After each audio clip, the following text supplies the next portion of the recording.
We are going to get started, and good afternoon. My name is Maxim Shrayer. I'm a professor of Russian, English, and Jewish Studies. This is the end of my 30th year here at Boston College, believe it or not. Yes, and I chair the Department of Eastern Slavic and German Studies and also direct our small but stalwart minor, interdisciplinary minor in East European and Eurasian Studies. And Kazakhstan, from which our distinguished guest hails, is very much part of our sphere of influence. I also want to say before I introduce our speaker, Dr. Darkhan Bilyalov, that we're fortunate to have the support not only of my home department, but also of the Program for Islamic Civilization and Societies, and of Professor Kathleen Bailey, who is here. It's wonderful to partner with you, Kathy. And I think we don't have a lot of speakers from Central Asia and on Central Asian subjects. So when a few months ago, Dr. Bilyalov introduced himself, I was delighted to meet him, but also I really embraced the opportunity. And so it gives me great pleasure to introduce Dr. Darkhan Bilyalov, who is presently visiting scholar at the Center for International Higher Education here at Boston College. So we are delighted to have you, who is a scholar and a senior higher education leader from Kazakhstan. Prior to joining Boston College, he served as a vice president at Nazarbayev University, the newest flagship research university in Kazakhstan, and earlier as the president of Abai Kazakh National Pedagogical University, which, as some of you know, is the oldest university in Kazakhstan. Dr. Bilyalov is an academician and a Presidium member of the Kazakh National Academy of Sciences. Darkhan, if I may, we're thrilled to have you, and we're very much looking forward to your presentation, which is titled Russian Language in Independent Kazakhstan and Central Asia. Please help me welcome Dr. Darkhan Bilyalov.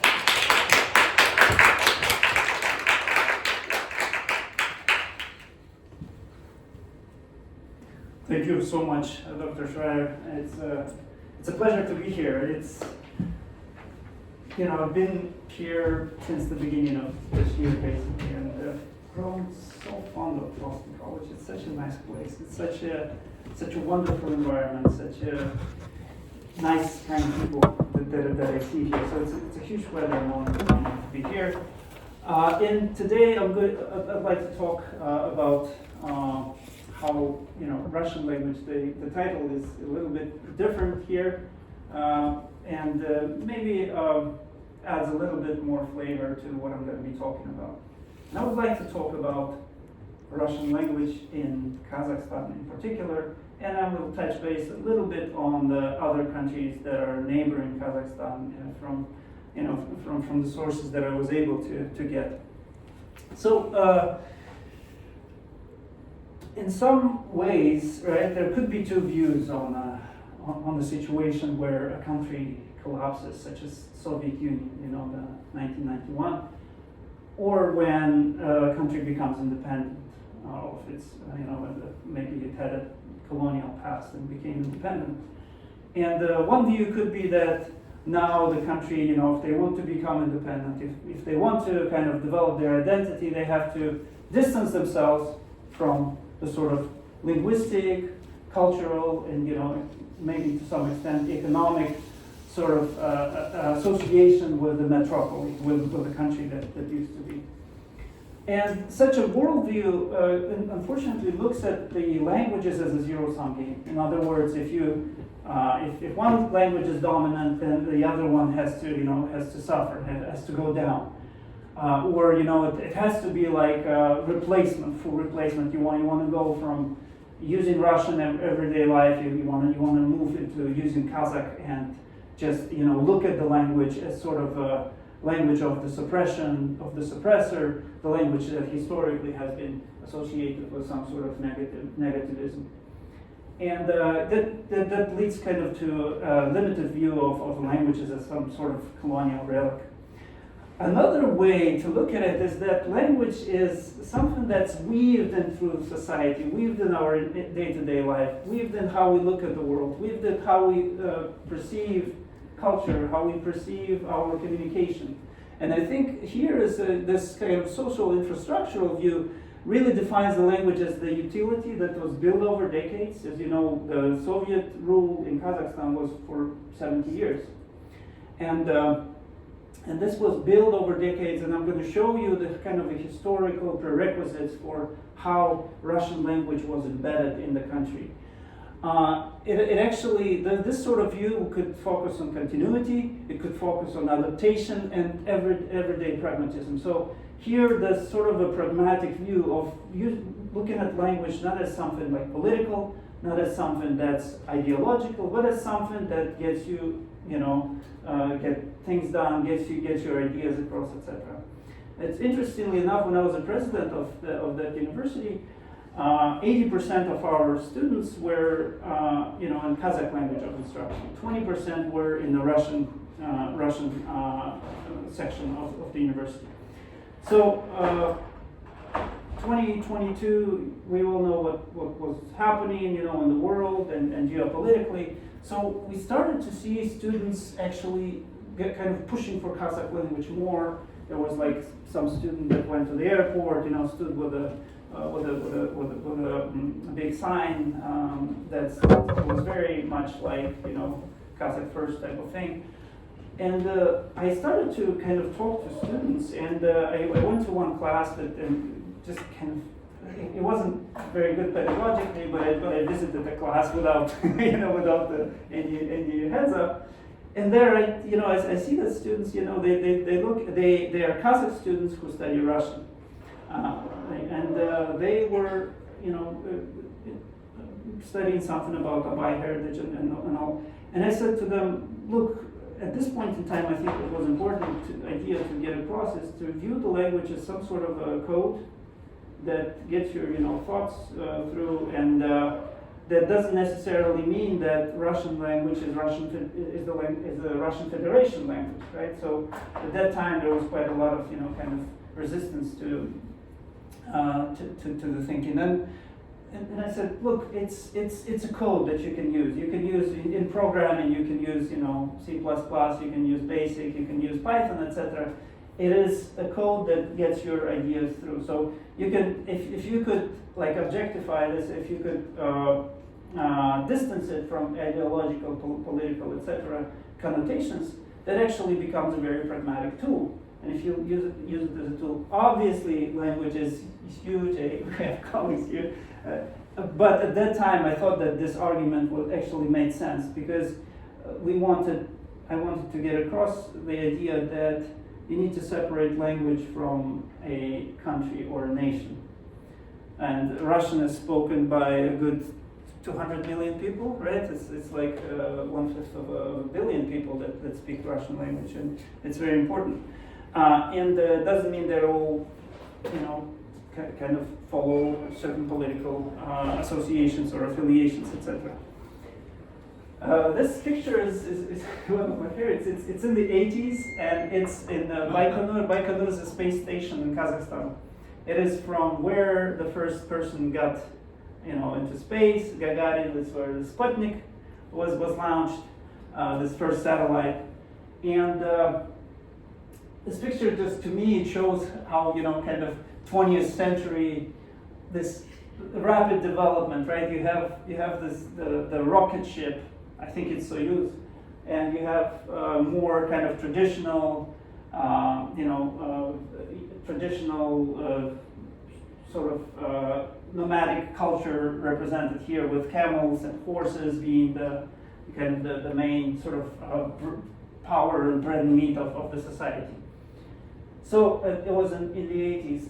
The way that Russian language actually kind of spread in Kazakhstan, because Kazakhstan used to be a nomadic nation, and we had pretty difficult war with the Dzungar, with the people from the east, and then at some point we asked for help from the Russian Empire, and this way we kind of the destinies of the two nations kind of got together for decades. What we see is that, initially there was this the policy of Karenization, which is like a routine. The Tsarist Russia would support more or less, kind of Kazakh traditional schooling system, like medrese, which is kind of religious, right, schools. But at some point there was this fracture, in the 20s, when there was a lot of Kazakh intelligentsia. There were some separatism sort of views about, maybe we need to be independent of the center, so to speak. And then we see that kind of policy of pushing Russian into the nation, and we see that in terms of education, what it led to is that in 1938 there was this decree that that made Russian language compulsory in schools. And if you look at any empire, right, empire building 101, you want to have your future kind of subjects to know the language. So in 1938, this has become compulsory. So every school had to have Russian language. Compulsory Russian language. In 1940, the script was changed. So, like, if you look at my grandma, for example, she had a book in Arabic script, and she would read Arabic script. And then at some point, it became Latin script. And what the Soviet administration did in 1940, they said, no, let's change it into Cyrillic, because the Cyrillic is kind of the standard for Russian language. And then for education, what happened is then that parents were given a choice of where to put their children. Regardless of nationality, they could put in a Russian language school or in a Kazakh language school, and this would happen towards the 60s. And Russian language kind of spreading and dissemination in Kazakhstan was not only kind of a function of a policy, right? It wasn't some sort of a policy only. A lot of it was about demographics. And Kazakhstan, in the 1930s, there was a very difficult time for the nation, and for many nations, actually. For some nations, Ukraine had Holodomor, which is a huge famine due to policy of collectivization, where they wanted to make the hereditary sort of units there for agriculture.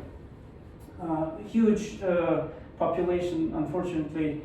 Some sources report 40% of Kazakh population died. Somewhere between 60 to 80% of the livestock of Kazakhstan. Kazakhstan being a nomadic nation, it relied on it for food. And if you take the food source, unfortunately, a lot of stock died, and it led to. Another one was Stalin era deportation. It's towards the Second World War, there was this lack of trust to some nations, and the Stalin's regime, they thought it fit that they would just uproot some nations, a lot of huge populations into the countries that are further away from the border with Germany, and the Reich. So a lot of people, including Germans, including people from Caucasus, Chechens, Tatars, a lot of huge numbers of people, Polish, a lot of different nations were actually moved to Kazakhstan, and also Kazakhstan had a network of concentration camps in a way, right? It's called Gulag, the Soviet system of camps, labor camps, and a lot of them were in Kazakhstan. So a lot of Russian intelligentsia were sent to there. And industrialization was a big thing that actually pushed Russian language forward, and other things like agricultural initiatives such as Tselina, which is virgin land exploration, where a lot of Russian and Russian-speaking populations were started to come in, and what it led to this demographic situation where the nation that became independent in 1990 1991, it actually had a minority titular nation. Titular nation meaning the nation that gives the name to the country. Kazakhstan, Kazakhs. So Kazakhstan was the only country that had a minority titular population. So it's roughly 40% of the country's population were Kazakh. So in that sort of context, in that sort of environment, it's not surprising that Russian actually survived and actually flourished. So this is, coming from there, and Kazakhs are, I think, culturally a very perceptive people. They've been through a lot historically. They've been through all those, deportations of different people. They've been a part of the Silk Road, right? That would always mix culture. That was always keep their eyes open. So from independence, what we now see more or less this is the data from census. I think it's 2021 was when the census was done. And what we see is that a lot of people, actually more people proficient in Russian than in Kazakh. What that means is those two languages, again, this is not a zero-sum game. Those two languages are well spoken by the population. And Kazakhstan is among those countries that said we have two languages. We have the state language and we have the language of interethnic communication. And this is put in Constitution of 1995.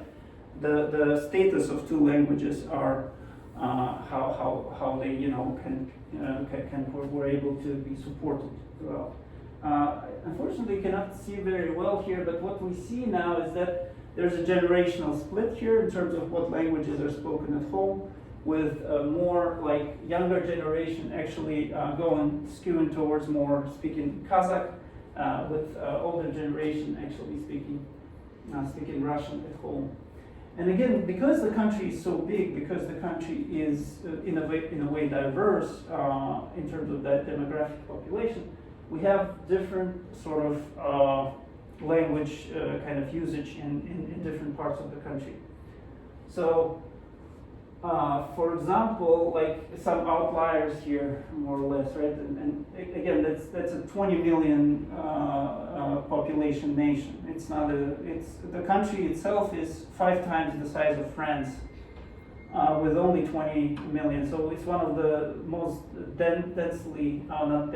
sparsely populated countries.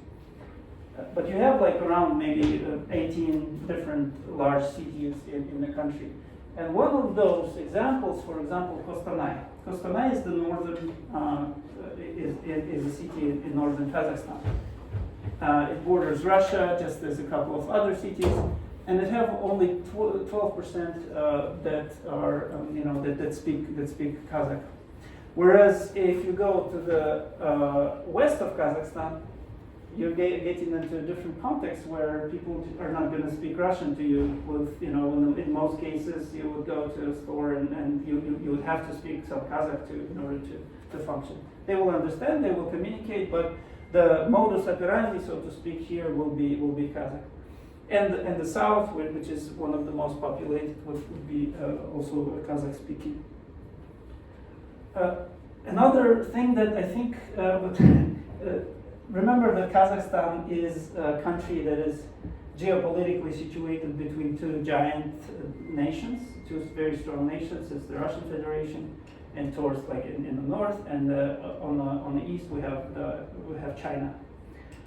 And historically, we've been always, kind of had to be diplomatic about how we work together with those nations, because in a lot of ways, economical ties and cultural are very important there.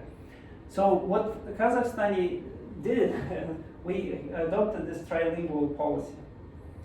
So it doesn't favor any single language, but it says, a person, a Kazakhstani person has to know 3 languages. They have to operate in the English language is kind of a window to the world, right? It's the education opportunity. For example, we have programs like Polishak that would send like thousands of students abroad to study in the English language.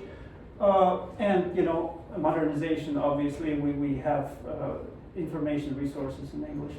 Russian is a sort of a bridge between different ethnic groups. We have more than 130 ethnic groups in Kazakhstan, so you would imagine that this sort of diversity, in many, many languages as well, this sort of diversity requires some sort of language that would be spoken throughout. And this is a great way to kind of to have this connection.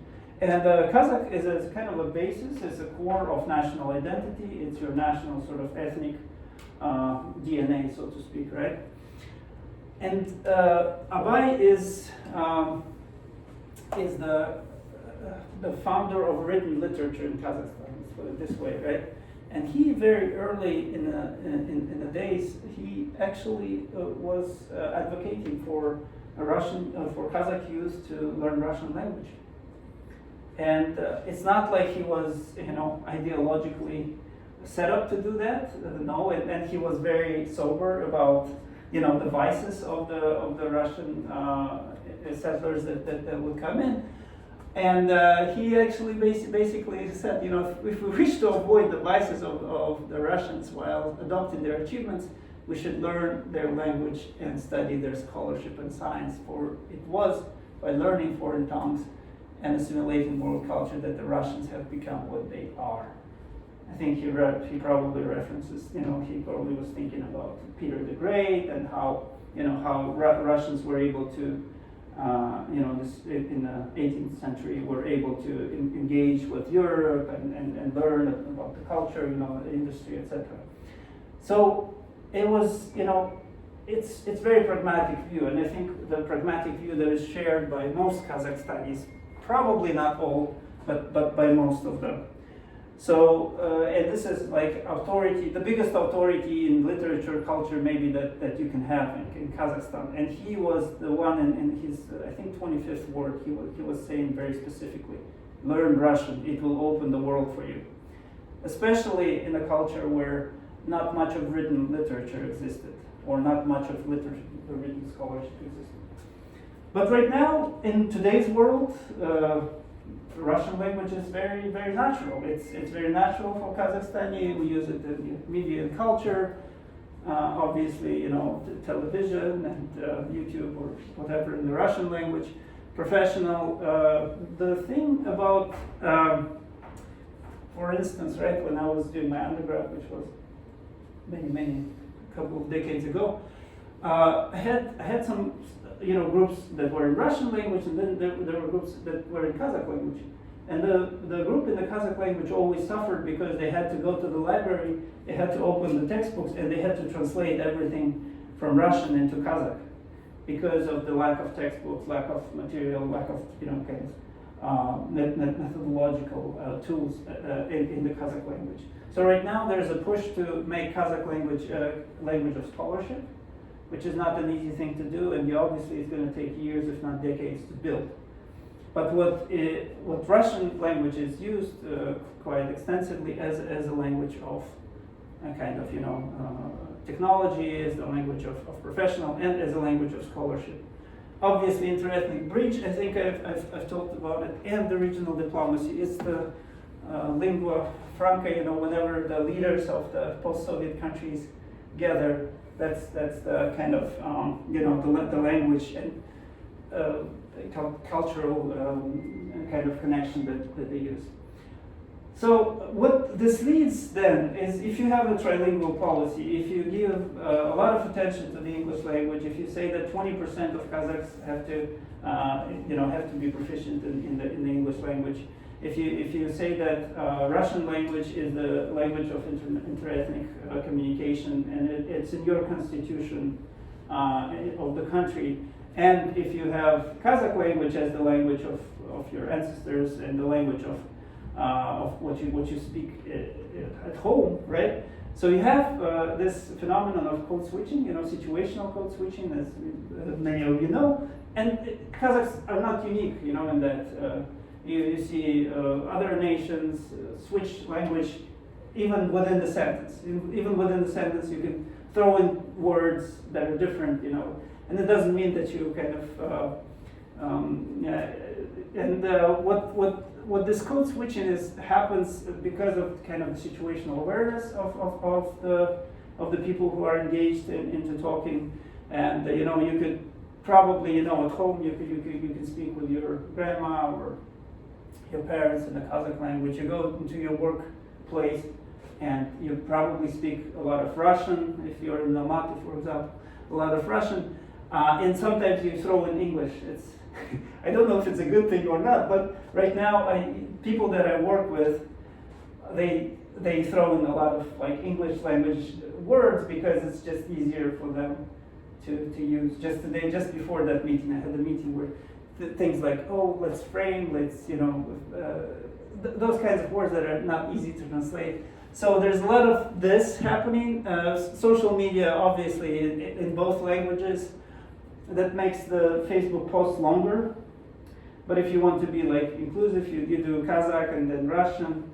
And some people could do only Kazakh or only Russian. And government meetings, Kazakh is the kind of the standard. But a lot of like ministers, they would speak in Kazakh and then also speak in Russian. Pretty much the same message, because again, we cannot expect that 100% of people know the language. So it's in a way it's very situational. Kazakhstan, again, because of demographic situation, because of the sort of historical background, because of the sort of support at the highest level, basically the highest law that you have is constitution. You have Kazakhstan with status of the language being pretty much on equal grounds. You can use it in the day-to-day life, but you also have this trilingual policy where English gets into play as well and is taught at the school level and is introduced in the curriculum of the schools, starting basically from the first grade. And you can see that there's a massive bilingualism. I wouldn't say massive trilingualism as of yet, because English is not well spoken yet. People study it, but it doesn't necessarily mean that when you guys go and visit, it's not like you're going to be feeling like in a Boston College campus. They're not going to be able to be as eloquent, or like they may not understand some of what you say. So be prepared. let's put it this way, right? But it's growing. It's getting there, I think. Kyrgyzstan is kind of similar to Kazakhstan. They also have this in the constitution as a second language. They also are, show quite good command of Russian language. Statistically, I think it's 50% that report that they speak the language. It's kind of a continuity. Again, this is more of an urban sort of thing, right? Bishkek, the biggest cities would have this much more prominent. Uzbekistan and Azerbaijan are a little bit different in a way that they have basically not given it a status. Basically Russian language doesn't have any different status than Uyghur language or any other language. They only have one national language, is Azeri or Uzbek. So they were more on this kind of nationalization sort of direction, let's put it this way. And they didn't give any official status. There was a lot of like nationalization. And one country that again, in Uzbekistan, there's still demand for Russian language, and we could understand that again from not necessarily policy perspective, right? Policy doesn't really give any like distinction for the Russian language, but there's still demand because, for example, more than 1 million Uzbeks work elsewhere, right? So a lot of the Uzbek families live on remittances. And the similar situation with Tajikistan, which is not included here. It's not a Turkic-speaking country; it's Persian language that they use.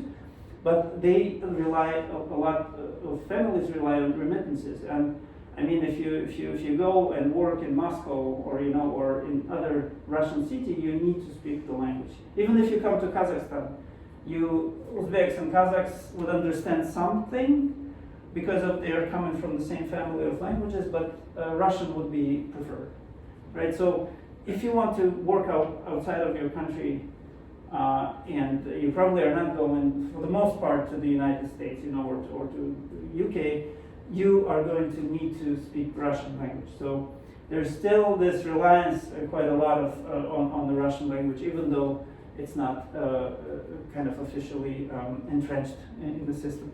Azerbaijan, the capital of Baku is very metropolitan, so I guess it depends on, like, kind of urban areas would still speak the language. And Tajiks, I recently talked to some people, that work there in Tajikistan and Azerbaijan, and it's the younger generation seem to have lost the ability to communicate in Russian language.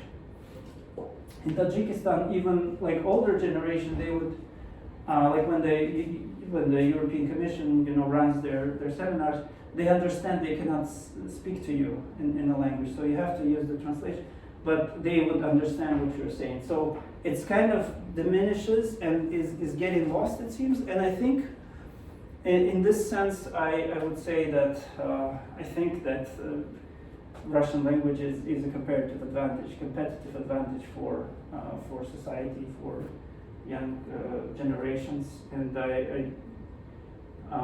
and that's what I think to some degree maybe our neighboring countries have maybe lost that link a little bit, and it's really hard to like get it back because if you don't use it in a day-to-day life, it just dies down, I guess.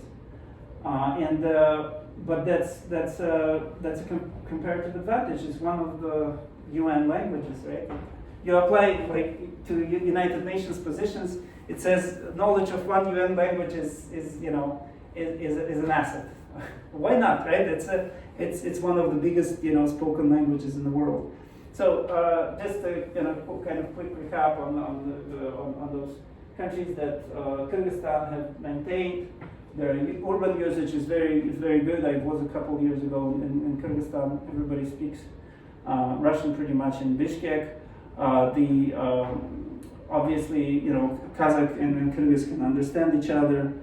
In Uzbekistan was a little bit different because they had, sorry for the too overly fancy slides here, but see the Russian language didn't get any status, and they also switched to Latin script. Just like Azerbaijan and Uzbekistan are interesting cases because they didn't only like distance themselves to some degree, intentionally or not intentionally, but they also changed the script altogether. So they use Latin script, and the number of schools dropped down, in terms of numbers, but there's still a lot of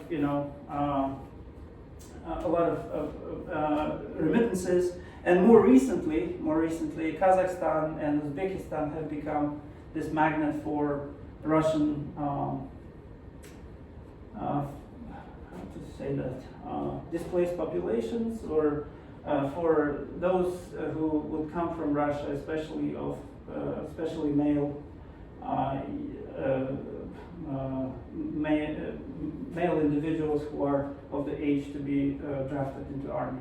So we had quite a lot of influx of people, and I think Uzbekistan and Kazakhstan were one of those safe havens where it was easy to get the residents, and everybody spoke the language, etc. So I think that kind of upped the game a little bit for Russian language usage as well, more recently. And Azerbaijan, yes, I kind of there are some things that that are related to certain geopolitical conflicts that they're cognizant about. But overall, I think they widely speak in the capital, but seem to be getting away from competency in the language. What in Kazakhstan is interesting, and if some people would say, okay, we need to, English is the future, etc. It doesn't really have that much of a base as the Russian language has. Russian language has this generational support.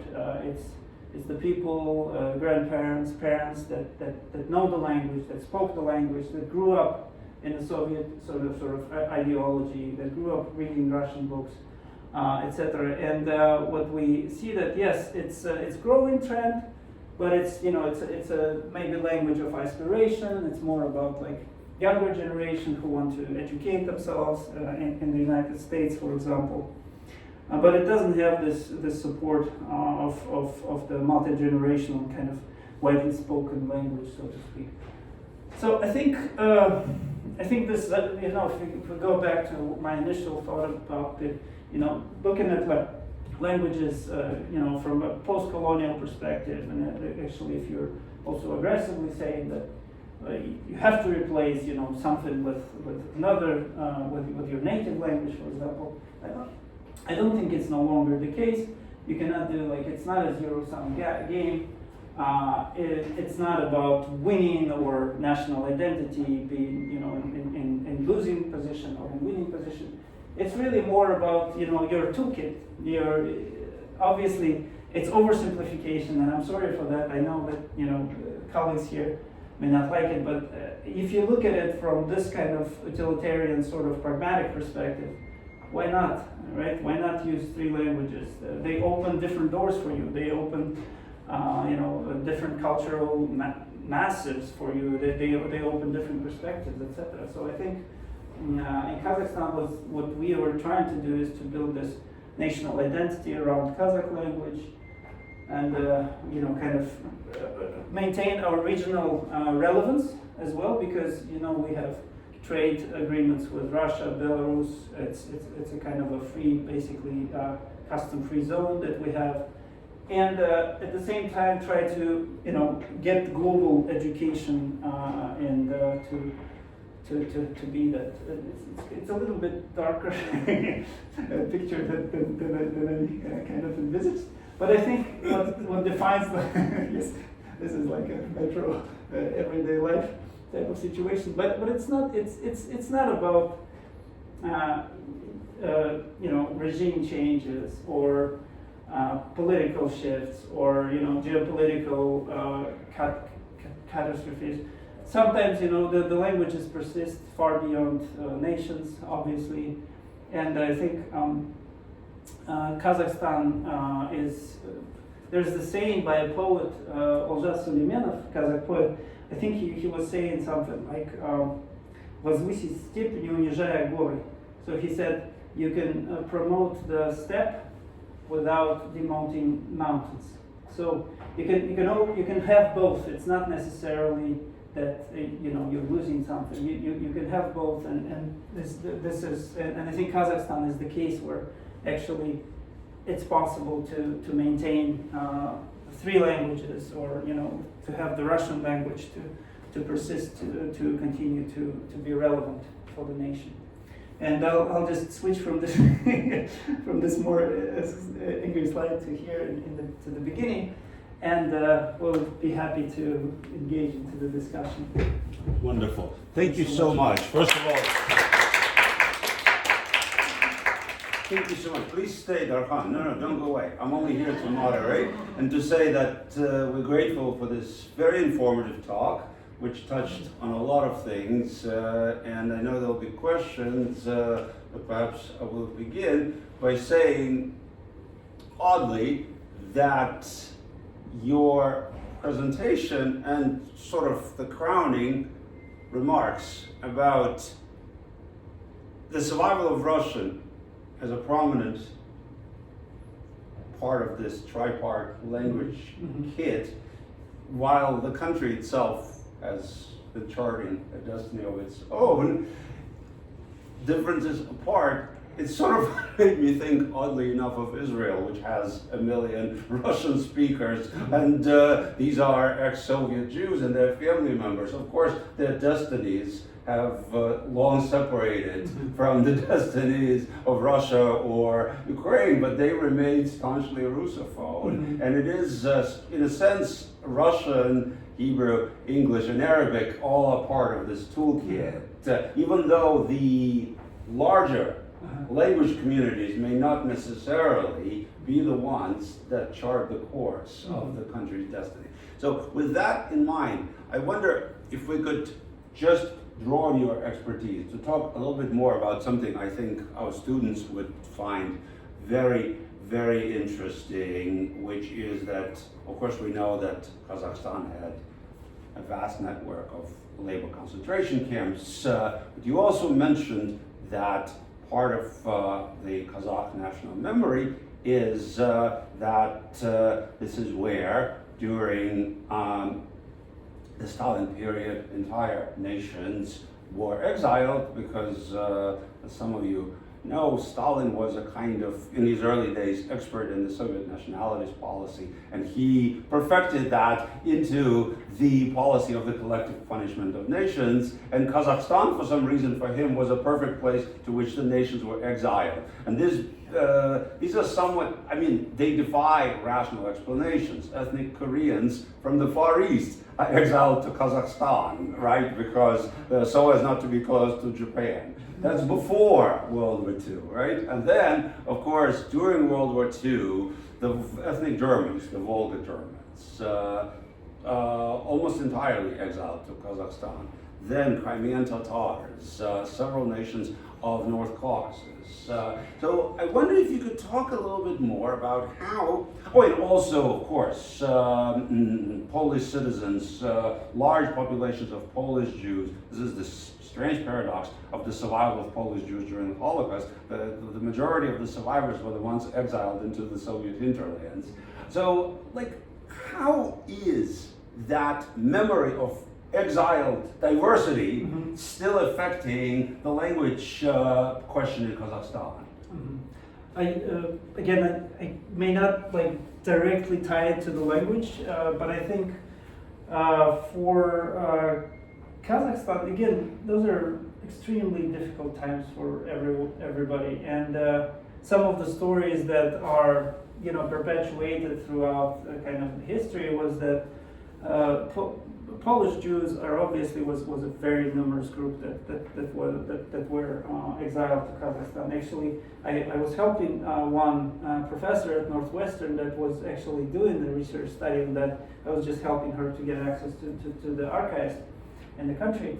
So and there are stories of those who were exiled and those who got into those camps. Is that and there are camps like, for example, Algiers.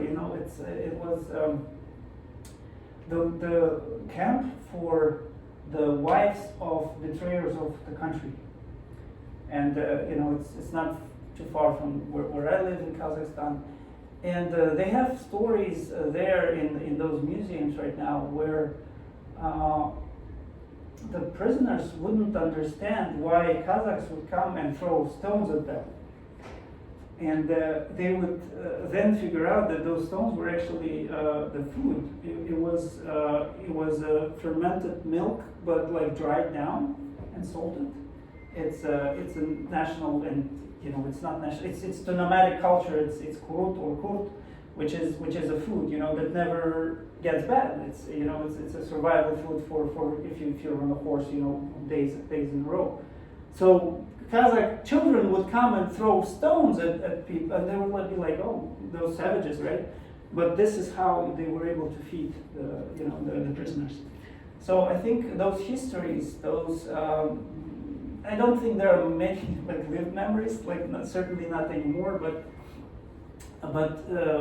being in in the community for nomads, and especially we are talking about the east of the world, right, where the laws of hospitality are supreme, one of the most supreme laws. A guest comes to your house, you put together a table, you give them a place to sleep, etc. And this comes again from a very historical roots of nomadic culture. You sit there, in the middle of a huge, prairie, and nobody visits you for days, for months maybe. And then somebody comes and you're so happy, you want to know what the world is, what the world is like, what's news, what's happening. So these people could stay there for a week or two, sometimes months, just eating the food of the people. And this was a kind of, because people knew that the climate is pretty harsh, so you have to survive. And in a way, Kazakhs were very, very much, at least that's what historical accounts are saying, and people who are, thankful for the Kazakh people for surviving during those years, is that Kazakhs were able to accommodate them as much as possible, as much as they could. They would share food, etc. Linguistically, though, I don't know linguistically. I think a lot of those people were pushed also to speak in Russian. We had the town where I lived, 9 years in my childhood. We had like the whole neighborhoods of Germans, whole neighborhoods of people from Caucasus, like Chechens or Ingushes. And but it was okay. Like and people would speak, and obviously we would sing, some German songs, for example, some Polish songs, etc. Because it was kind of a multicultural environment. So I don't know what's the kind of language component of it, but I think that Russian language was able to connect those different nations. Great. So we will take some questions from the audience, right? Please, let's let Professor Bailey ask her question. Thank you so much for that presentation. Language policy is so important. So I heard that there's a new draft of the Kazakh Constitution, which downgrades, and which is supported by President Tokayev, which downgrades the Russian language, so that it exists alongside Kazakh. And I know this sounds like a very subtle linguistic difference, but it's real if it passes. And maybe it has passed, I don't even know if we voted on it yet. But Russian exists alongside rather than giving it equal status with Kazakh. And then I heard that the Russian government was pretty angry at that, but that the nationalists within Kazakhstan were not satisfied with it either because they thought it should have gone farther. And one of the observations that was made was the population of Russians has shrunk to only about 15%, whereas Kazakhs are 70%.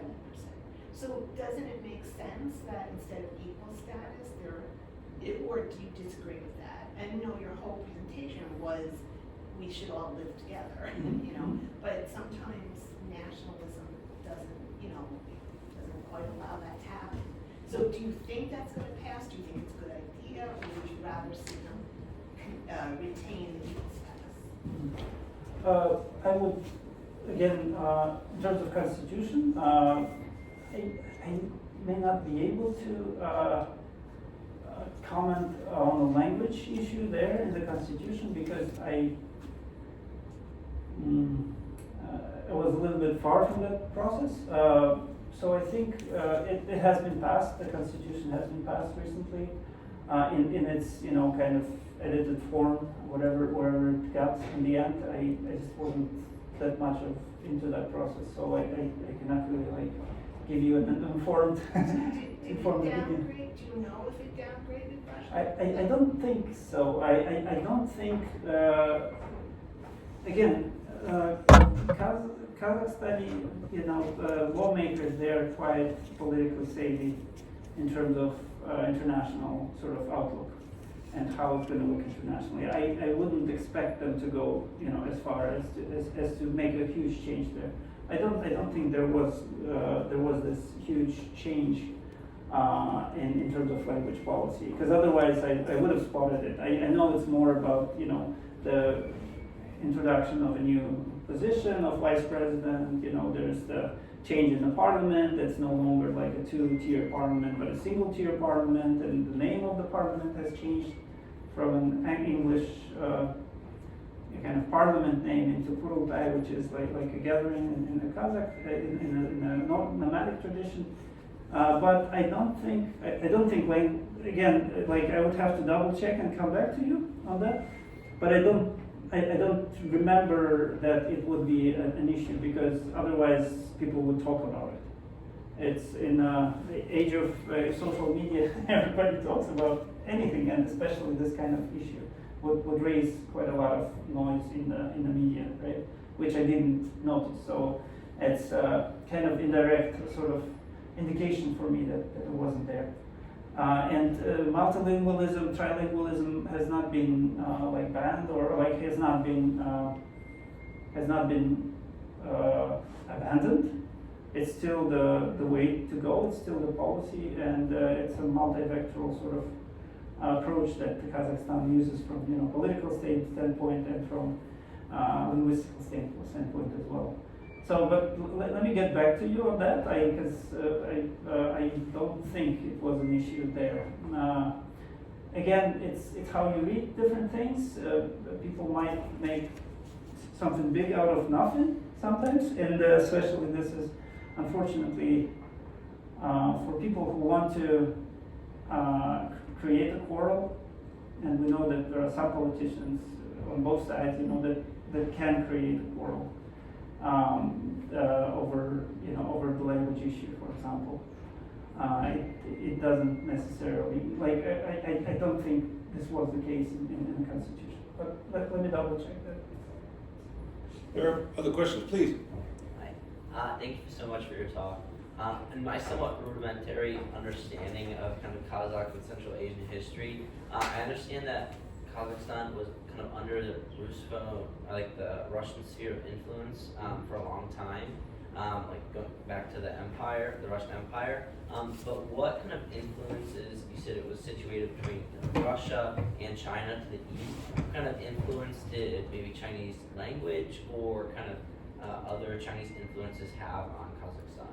Well, that's a great question. And actually, now that you've asked it, I think it's actually very different. And I think the level of influence is extremely, in terms of like linguistically and culturally, I think it's very minor. It's almost like negligible to some extent, I think. Because I think, again, we were part of this, Russian Empire, then part of Soviet Union. Some people call it empire as well.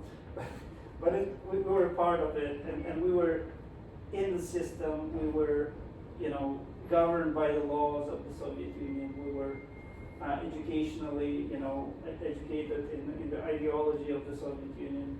We were educated with Russian being a compulsory language. So myself included, right? For example, I studied in the Russian language. I studied in the Russian schools. I grew up with Pushkin, Dostoevsky, Tuchev, including poetry and all that.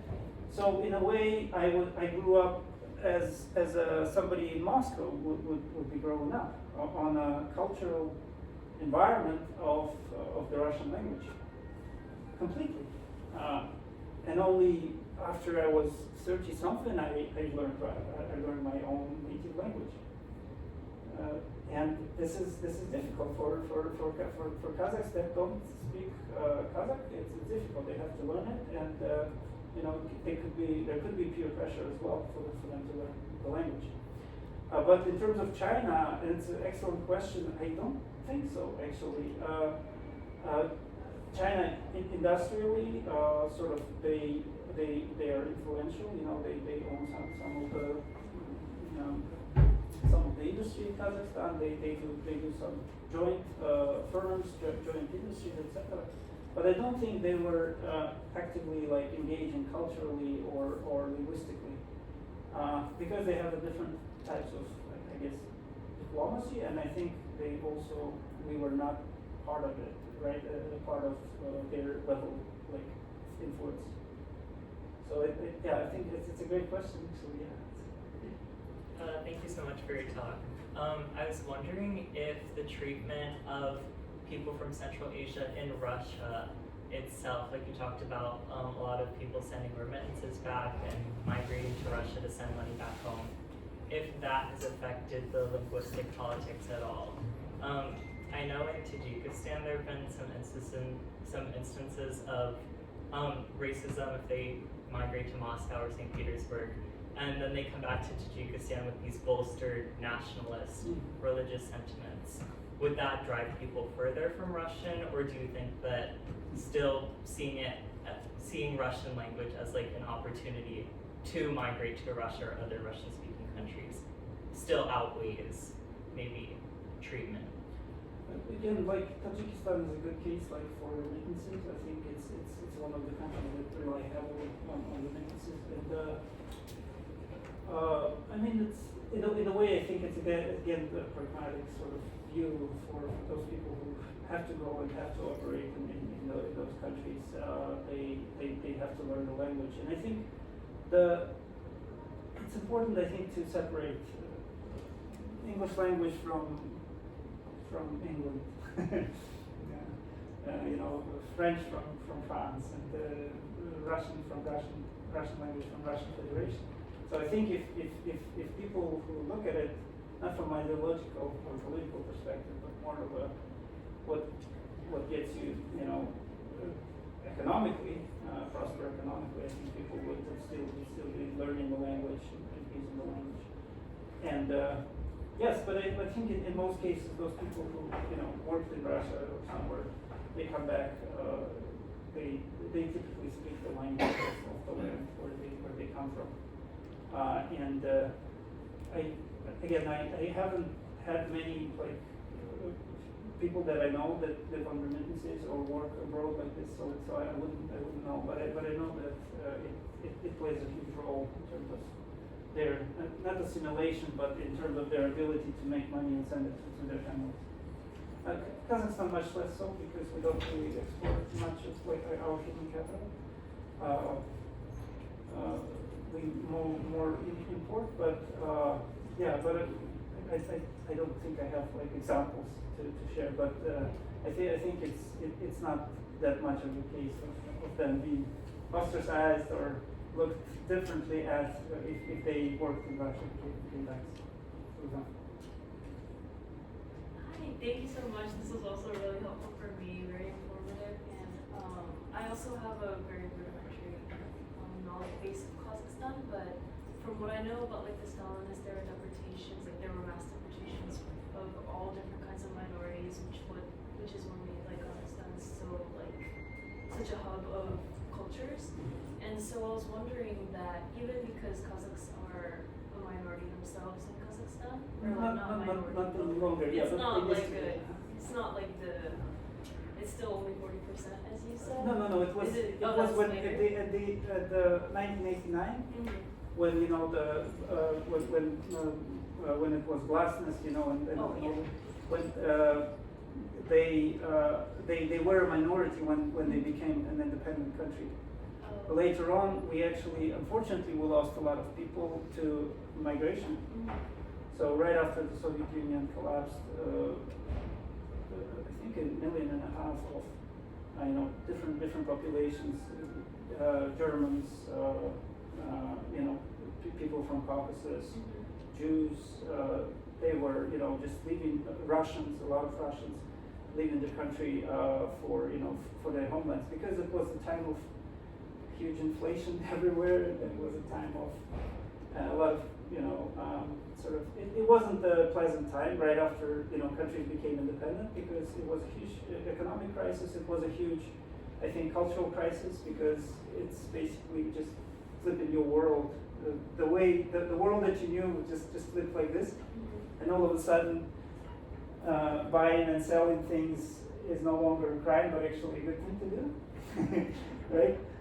And it's actually how you survive. And this fracture was very painful for a lot of people. But what I'm trying to say is that Kazakhs used to be a minority, now they're a majority population because of different things, because of at some point the other nations departed the country in the 90s. B, because the country has this policy of the returnees. We call them Oralman, which is somebody who came back, or and now they're called Kandas, which is person of the same blood. So ethnic Kazakhs that had to leave the country because of different things, because of the famine of the 30s, because of drafts into the First World War, etc. A lot of people left to China, Mongolia, Uzbekistan, other countries, and now they are coming back, and they're coming back in big numbers. More than 1 million people came in this program, and government supports this. it's much of what Israel has done historically very successfully with getting your ethnic sort of populations into your country. And this program is quite successful in terms of like increasing the number of the population, etc. Okay, thank you. Yeah, but like I never got to your question. No, that was also really informative. Thank Yeah, you. and now it's a majority population, but again, the meaning of this is there's still like Russian language is still very very much the language of operation, the language of a lot of government services, right? You can get it in Kazakh, but sometimes it's just more straightforward in the Russian language. Like I had a neighbor who came from China, a Kazakh who came from China under this program, and he had trouble. He would always come to me with this, look, I got something, it's written in Russian, can you help me? Because they would only speak Kazakh. And this just shows how the Russian language actually is a huge competitive advantage if you know it and if you can operate. And who knows, this world is changing every day, so languages are going to help, I think, in general. So I know some ethnic Koreans that are in Kazakhstan, and from what they've told me, they're like only the people that are like born into Kazakh families really know Kazakh, and then the people that are like ethnic Koreans or like other minorities, they grew up on Russian and they went to the Russian school, so they know Russian instead of Kazakh. They only know Kazakh if they have like a lot of Kazakh friends. So I was wondering, like, would that breed some kind of marginalization if, like, the nation really pushes learning Kazakh and like Kazakh becomes like a more major language than Russian? Then do those like other minorities that were like that are so well assimilated into Kazakhstan, like, will they have that much of a, I don't know, like impetus to also learn Kazakh that much, or would they more be ostracized because they are so strong on the Russian language? Well, I would say that we have many. I think at some level, if you want to go to like civil service and work in the civil service, you have to pass the Kazakh language test. In general, it's not a requirement. Let's put it this way. So if you really want to go into like a civil service and have like high level positions, you need to prove that you speak the Kazakh language. But it doesn't mean that you have to be a Kazakh to do that. Like we have a lot of Russian individuals in the government that speak fluent Kazakh, and a lot of it is actually not only because of your nationality, but where you are. Remember my map. So if you are born here with 85% speaking Kazakh, you pretty much, especially from your childhood, you communicate with kids, etc. You become like a native speaker. And a lot of Russian individuals, a lot of Kazakh, German individuals, they speak language very well. I don't know about like on top of my mind about Koreans who speak Kazakh very well, but I'm pretty sure there are. And it really depends on where you kind of the environment that you were growing up in. And so it's not ethnicity based. It's your language proficiency. And again, this is only maybe a tiny fraction of the sort of positions that you absolutely have to have Kazakh language. Because some of those meetings may be run, like high-level government meetings may be run in Kazakh language, so you better know the language. But I mean, I've seen all kinds of nationalities there. It's not only the Kazakhs that are there. Just it's more of a language issue rather than anything else. So in terms of marginalization, I think we were able to kind of avoid this. I know it's not easy. If you have so many nationalities, it's never easy to like avoid something 100%. There's going to be people that are not going to be happy, but I think more or less it's a very balanced situation there.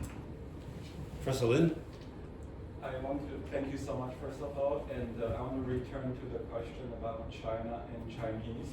And first of all, I think I saw a clip of President Tokayev speaking Chinese, and I think it sounded pretty good, first of all. And as I mentioned, I spent 1 month in Almaty, and I was very, I tried to be observant about, my own Chinese culture. And what I saw was, so I saw a lot of direct flights to China, first of all. The locals in Almaty would tell me that many of them organized trips to Urumqi for shopping. And I saw a lot of Chinese restaurants, Chinese medicine, clinics and so on. And a lot of bubble tea shop, by the way, which as a Taiwanese, I should mention it's a Taiwanese invention. And my question is, I'm not an expert in this area, but you were mentioning something about the politicians being very savvy, and given the current situation and how undesirable this association with Russia has been, wouldn't it make sense, and maybe if you can speculate on maybe the status of Chinese, I mean, is it a language that Kazakhs want to learn, maybe in their potential pivot to their Eastern big brother? I mean, I don't know how to call them, but if you can just elaborate on what you see the role of Chinese to be in the next 10, 20 years, because we know, I think at least in the case of Tokayev, that he's quite worried of being too close to the Russian politicians. It's an excellent question, and actually, I'll tell you, just an illustrative case, so to speak. I was in a conference last December, I think, the beginning of December. I was in Mexico City for a conference. It broke me, I flew from Boston, so I arrived in Mexico City, and I see at the airport, it's just like you have in Kazakhstan. Not in terms of how it's built, but in terms of the posters that are there. It's like Huawei, Oppo, all the what is the electric car, BD or BYD, And I see those posters of cars, cell phones, everything Chinese, and I'm like, this is so much like Kazakhstan. Because industrially, like in terms of commodities, China is big right now. Like all the electric cars, they're bought by thousands right now. Not only electric, regular cars. It's Chery and BYD and Chang'an and all those brands. They just everywhere right now. If it used to be like Japanese cars, it's all Chinese now. They're all brand new and etc. Cell phones, also a lot of Chinese. So I think in terms of industrially, in terms of commodities, products, there's quite a lot of influence, absolutely. And nobody buys stuff from Amazon, they buy it from Temu, in Kazakhstan, because it's cheaper, and delivery is quick, etc. But in terms of, again, culturally, I think what's happening right now, what we see, because this commerce is booming right now, those people who speak Chinese are doing very well. Sometimes I'm like, I should have still, my son in school is like, you go into Chinese class. Because he tended to, maybe Spanish, but he chose Chinese because he understands also that there's quite a lot of demand for Chinese speakers. And obviously people who speak Chinese, and a lot of them are those returnees, those Kazakhs that lived in China, speak only Kazakh and Chinese. Now they are those kind of, those links to Chinese products. And so you work through them and, to get to access to Chinese in the market. And obviously they are pretty impressive, and they, even in science, I see that they send delegations, they're very eager to work together. I don't know if it's Chinese is going to be very prominent, because it's difficult, at least the perception is that it's a very difficult language, but people learn, and it's it's getting more and more popular, let's put it this way, the dynamic is very